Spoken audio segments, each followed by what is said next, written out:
Thanks, folks, for joining in. We will be starting in a minute. Think of this as the countdown timer. Uh, Right, I'm Katrina, gonna call it. Katrina's here. I'm here. The technology is still working. So, Right.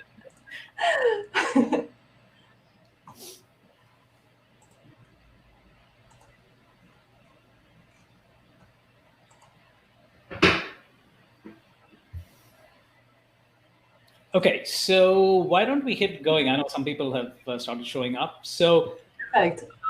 So the whole idea behind the Teflon Tales, for those of you who were there in the first edition, is really use the Teflon analogy to make our business lives and our professional lives, and even our personal lives, more effective. So let me tell you what we can learn from Teflon, right? So it's really the whole concept of FAD plus FAD, and I thank Katrina for helping me with this. So what is FAD?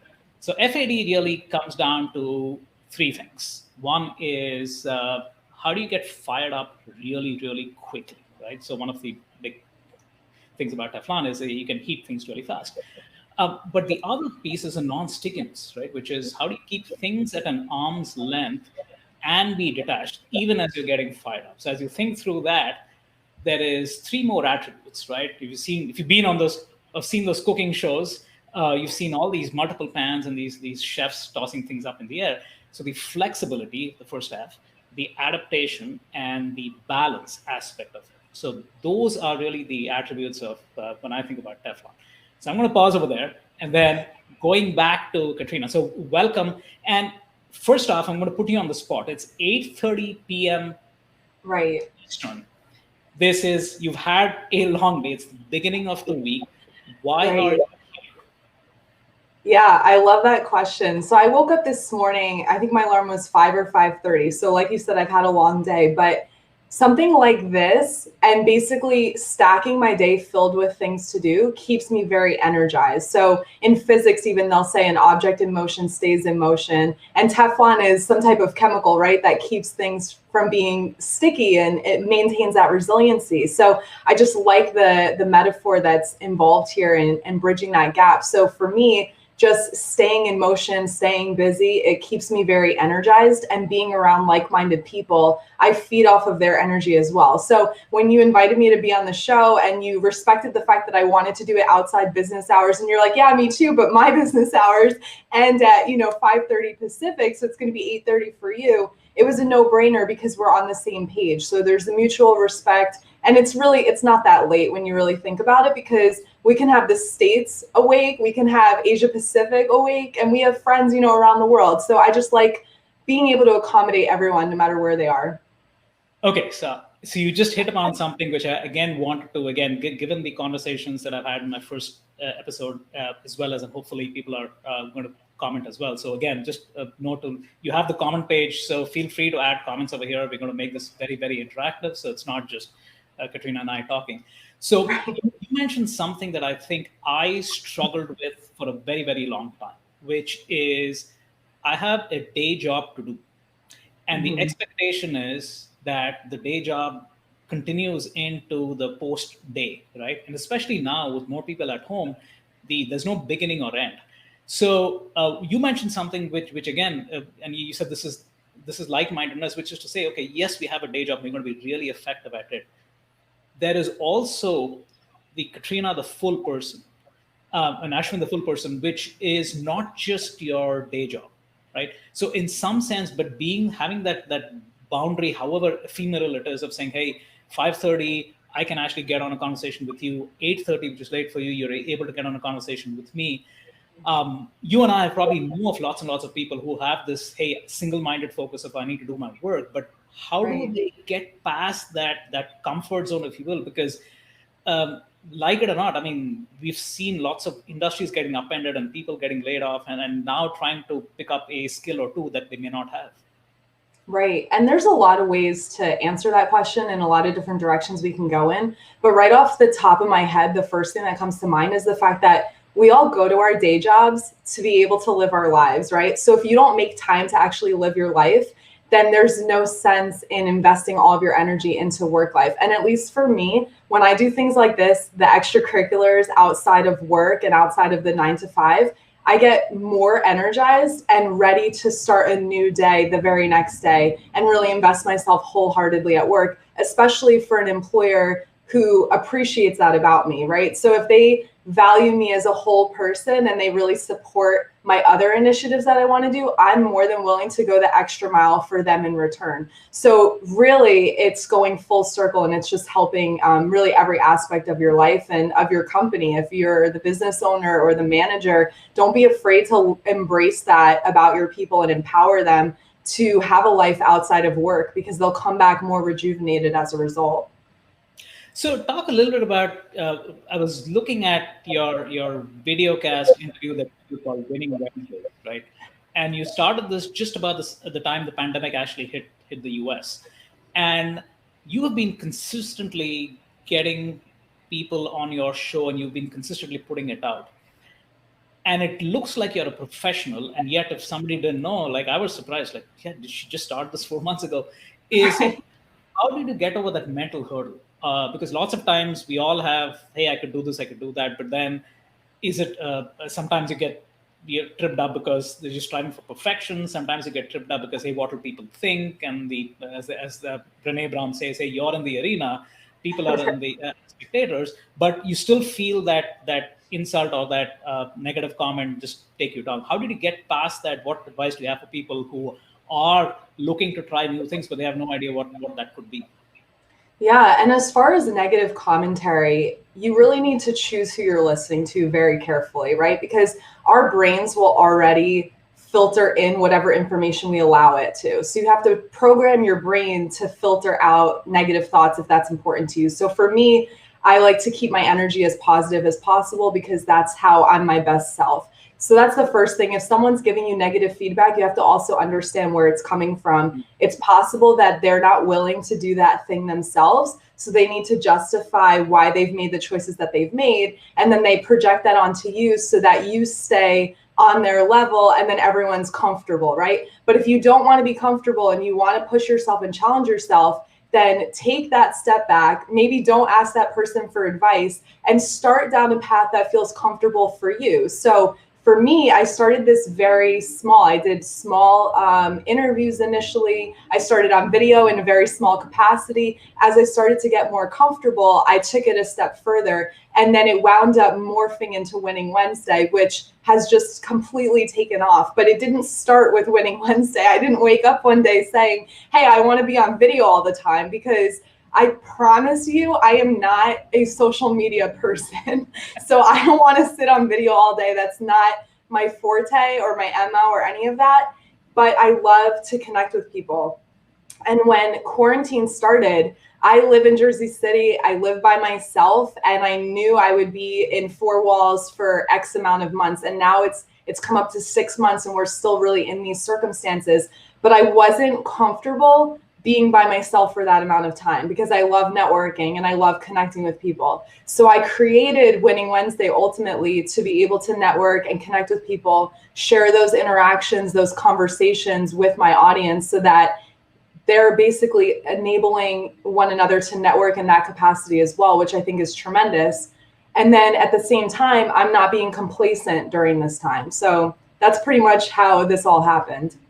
So one of the things that, and again, going back to the Teflon analogy is, and you mentioned this, I believe either in a post or a video, I forget which, where when you were in Verizon retail, the weekends used to be not weekends anymore. You had no downtime. And then when you moved to corporate, now you suddenly had downtimes on Saturdays and Sundays.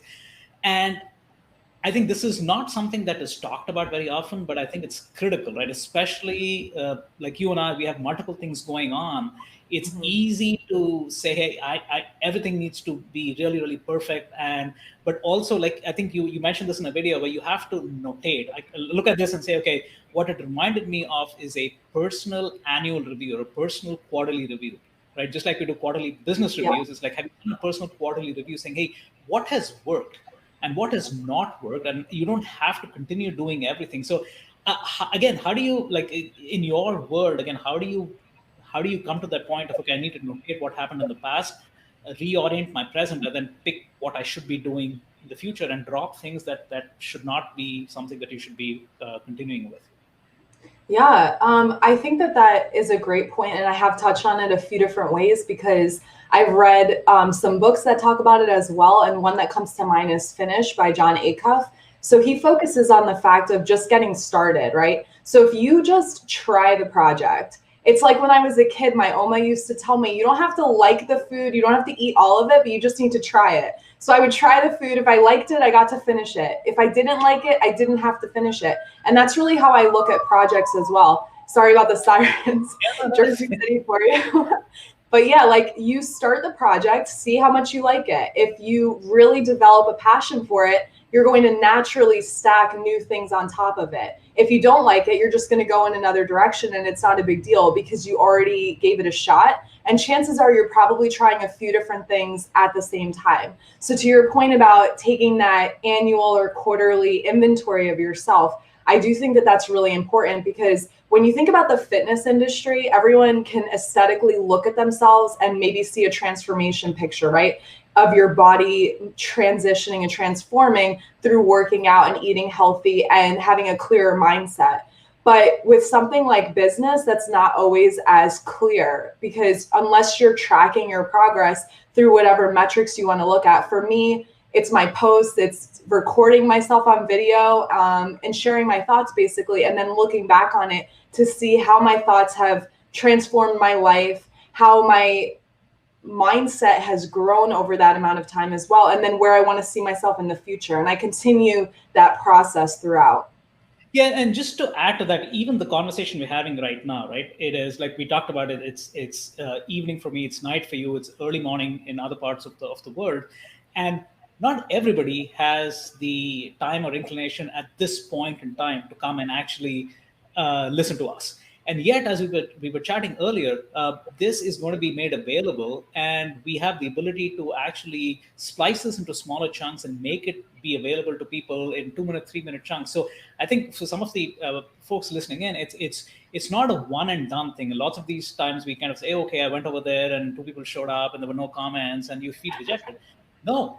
I mean, you still had a great conversation. You still feel that we're getting energized by each of us talking and hearing each other's live, and be able to see how you can splice that. So I want to come with an incident, and I'm going to ask you, Katrina, for your comment.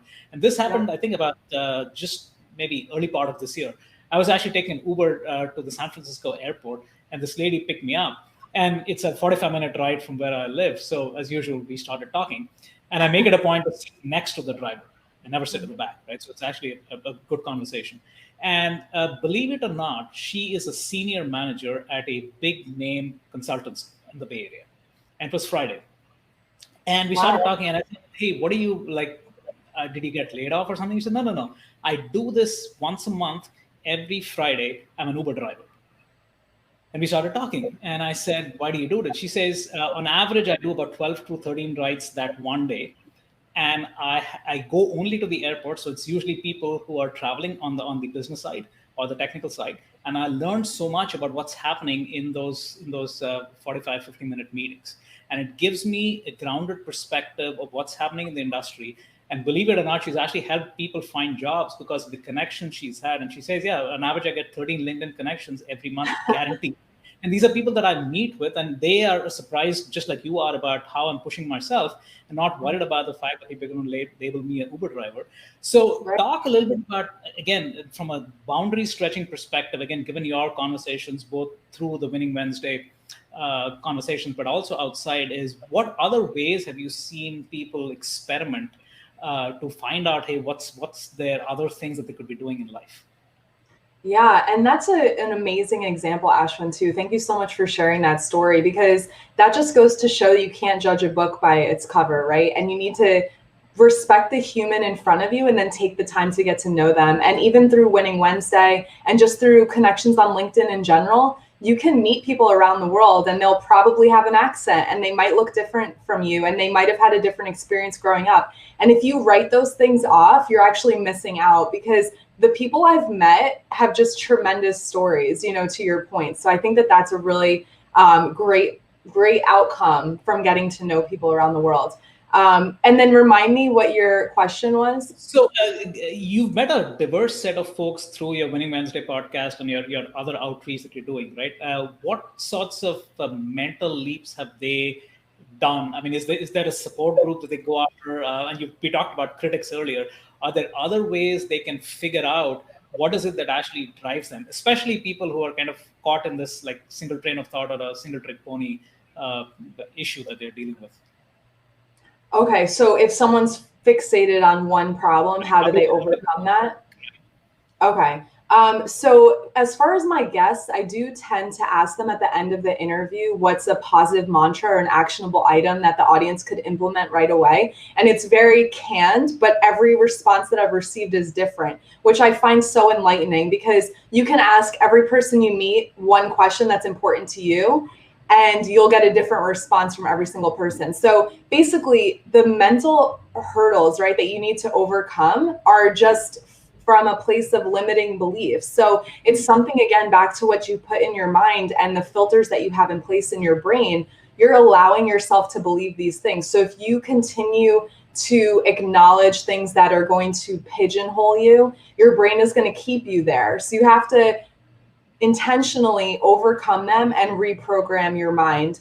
And an example of this, I mean, for instance, I was working in retail, right? Retail is probably not anyone's dream in life. No one grows up thinking that they want to work in retail or be customer facing or, handle that abuse, which is usually the reputation that retail gets, because a lot of people will come into the store, they'll be very angry and they'll take it out on who's ever in front of them.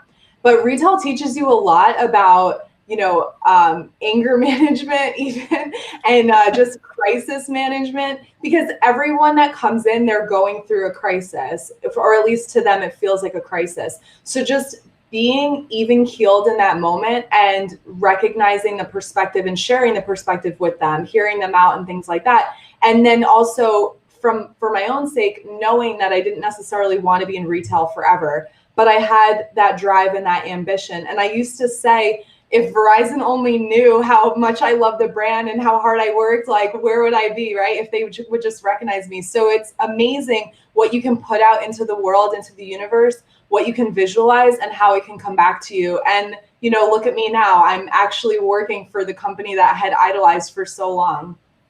Yeah, and it's interesting you mentioned that also, because one of the things that how you and I connected is thanks to Alex Sheridan. ABS.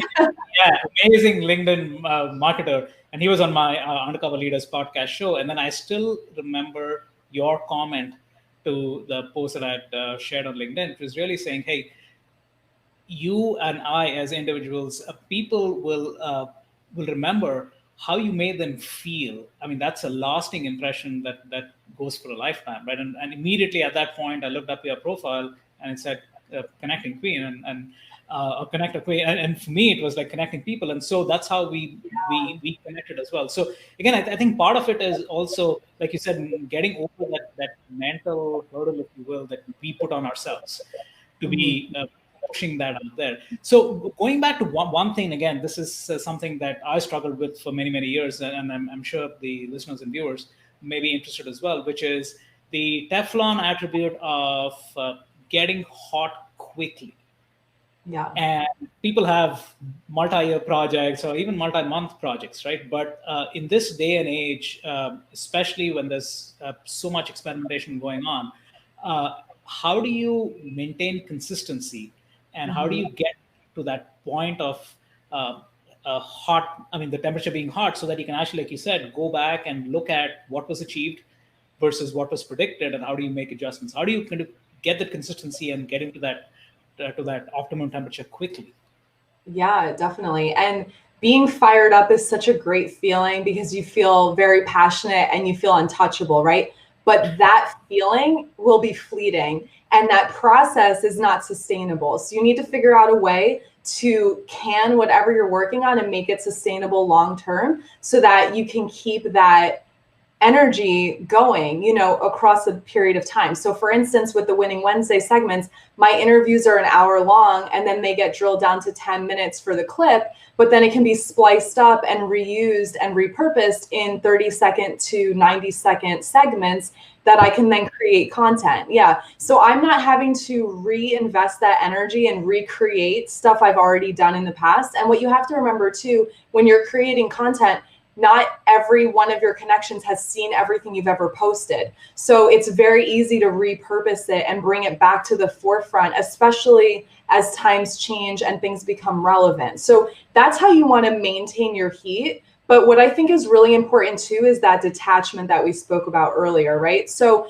when you have a great idea, it's probably a great idea, but it's not going to be perfect, right? Because none of us are perfect. So there's a lot of room to make it better. And what I think is really helpful is that whether you're presenting your idea to your team, to your boss, to your organization, if people report into you, whatever the situation is, just understand that you may receive pushback, you might receive feedback, they might want to scrap your project altogether. Go into it with an open mind and be detached from the outcome, because you did what you could do to get you to that point. And whatever the outcome is, that's what is meant to be. And this could be, like you were saying earlier, business or personal. It's not really going to be limited, but being detached is very helpful for keeping your composure and maintaining your emotional awareness of a situation.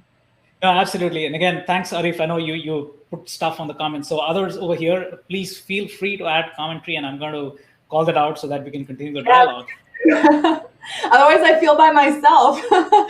No, this is great. So again, like I said, people who are here, please feel free to add comments. So again, the detachment piece, and again, this visual is so strong in my mind. This is a good friend of mine, and she was working for this really large multinational, and then one day they decided to actually take out all the employee desks and put in hoteling cubes and gym-like lockers.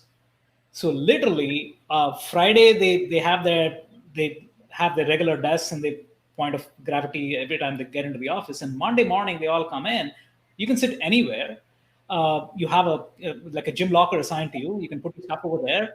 And when you leave, you put your stuff over there. When you come back the next day, you take it out and put it over there. And for me, and she was reading the fact that, hey, they could literally lay me off any day, and it takes me less than 5 minutes to walk out of there. But to your point, we need to come in with that mindset, don't we? Every single day, we're going to set up the desk, we're going to do our best. End of the day, put it in the gym locker, and maybe we're not going to come back to the same desk the next day, but still we're going to get back. So how does, I haven't seen too many business people talk about the detachment. I know you and I connected about this. So any tips on how do you stay hard if things are going okay, but still remain detached? Yeah. So in that example, if I had walked into an office where everything was changed like that, I always try to find a positive way to look at it, right? A silver lining. So in that situation, I would be like, this is great because I'm going to meet everyone in the office now because we're always going to be playing these musical chairs, you know? And yes, that's another way. The example that you gave is another way of looking at it. Like, yes, I could be fired at any point or let go. But the thing is, if you put that out into the universe, that's probably what's going to come back to you. So you want to make sure that what you're putting out there is something that you're comfortable with, right? If you're comfortable getting furloughed because you really want to work for another company, then that's not an issue. But if what you would rather have, like me, is to network and meet new people, then just put positive energy out. You're going to attract more people back to you. You're going to wind up making new connections. You might wind up having a new job at the end of it, but that's not necessarily what the goal is. It's just about being present in the moment and accepting things as they come. Last week, I was having a killer week. Monday was awesome. I got such positive encouragement from one of my bosses. And then by Wednesday, I was sharing this with my team and I was telling them, hey, I'm having the most productive week. And this is so unheard of because normally when you're doing a million things, it'll become Friday before you know it and you'll feel like you didn't really get anything done because you were just going. This was the opposite. I felt that I wasn't even fully halfway through the week and I had already gotten so much done. I still had more than half the week to go to get more stuff done. And come Thursday, my computer wouldn't work at all. So it was very ironic because I was even telling my team, I was like, listen, I know it's not every day or every week that's going to feel this way, but I feel this way right now. So I'm going to enjoy it while I can, you know, and while it lasts. And I think that that's really a great way of looking at things because nothing is forever, right? Everything's temporary, the good things and the bad things. So if you're having a bad day or a bad moment, don't let that bad moment turn into a bad day or a bad week, just allow yourself to reset. So again, back to the example of the office, of how they restructured it. It reminds me of how I look at sales. Every day that you're in sales, you start at zero, right? Because it's a blank slate, and you can wait for the end of the month to start at zero, or you can start every day at zero and try to do your best and make the most money that you can. And I think that mindset has gotten me so far, because I never got hung up on what happened yesterday, and I also didn't allow yesterday to determine what would happen today, good or bad, because you can become very arrogant if things are going well, and you could become a little depressed if things aren't going well, but neither of those things are going to serve you. So it's just being humble and staying in the moment, and that's really going to take you the furthest in life. Yeah, and I couldn't agree more. I think as you were speaking about that episode that my friend had, and just the perspective change that he brought in about saying, hey, you're going to meet new people, you're going to network, you're going to know so many more people on going back to the same old joint and seeing the two or three people. So it's amazing perspective.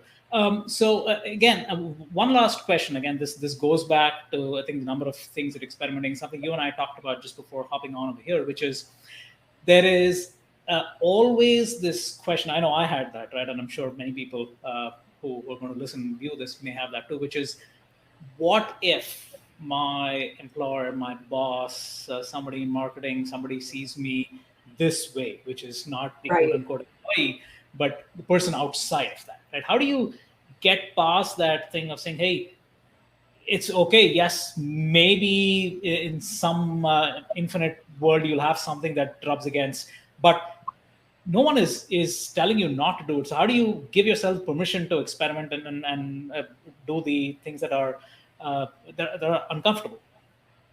Yeah, so human beings are multifaceted, first off, and we all have lives outside of work. So to limit yourself and pretend to be someone that you're not, it's not really going to open up doors for you or opportunities for you. For me, I've always been as authentic on LinkedIn as possible. And Alex Sheridan called this out today on one of his videos. He's like, okay, I should take a look. Yeah, he's like, don't tell people to be authentic, right? And when he's using the word, he's talking about that vulnerability component. You don't need to tell someone your whole life story, especially if it's not relevant or it doesn't have some type of lesson that you're sharing with the audience, right? But when I say authentic, I just mean what you see is what you get. Like, being on camera is really nice because there's no filter and there's no barrier between you and the person that you're trying to connect with. Whereas when you're typing, you're kind of hidden behind the computer. And if you're on a phone call, it's a little more transparent, but I think video is the most transparent. So for instance, working at Verizon, obviously there's something in the back of everyone's mind, no matter what company you work for, where you want to do your employer proud, right? You want to make sure that you're representing your company well, that you would have that stamp of approval if you asked for it, and that no one in your leadership or within your organization or in another team is going to look at something that you're doing and find it questionable. Now, that alone can go a couple ways, right? Sometimes you'll have people that society considers haters, which are just going to, rag on you no matter what you do. And that just comes back to the fact that you can't please everyone. So disregarding that 10% of the group and focusing on basically the 80%, right? Because if you divide everyone 10, 80, 10, you'll have 10% that are fully supportive and 10% that will never be supportive.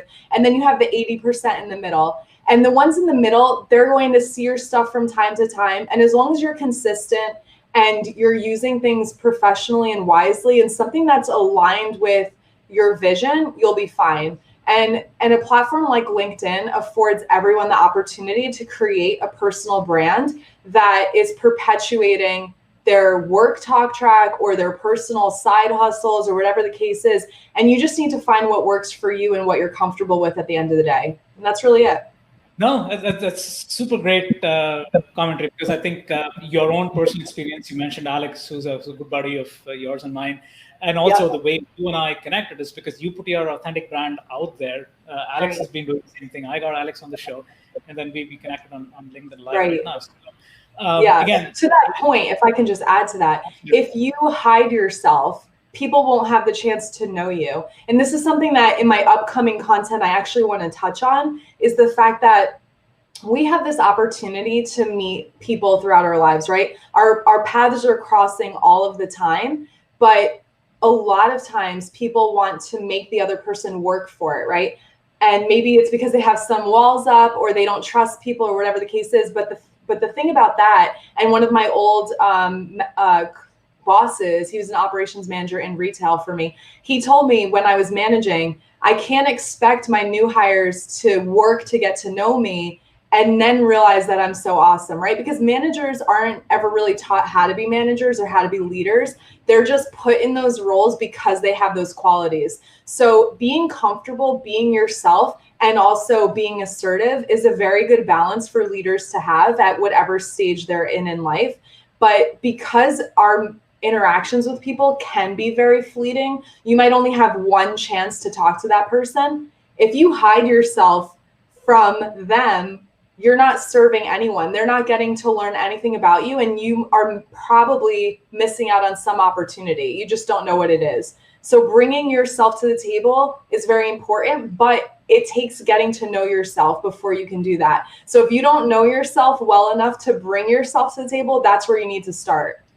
No, I think I could not agree more. You got to start like looking inside, figuring out who you are, and then bringing your imperfect self every single day. So, great chatting with you again. I know it's late for you. It's almost 9 p.m. your time. Right. No, this has been fantastic. Didn't even notice the time. So thank you, Ashwin. and obviously, this is going to be made available. So people feel free to comment after the LinkedIn Live ends, and this is going to be on your feed. And reach out to either of us, and we'll be happy to engage with you. Thanks. Yeah, definitely. Thank you, guys.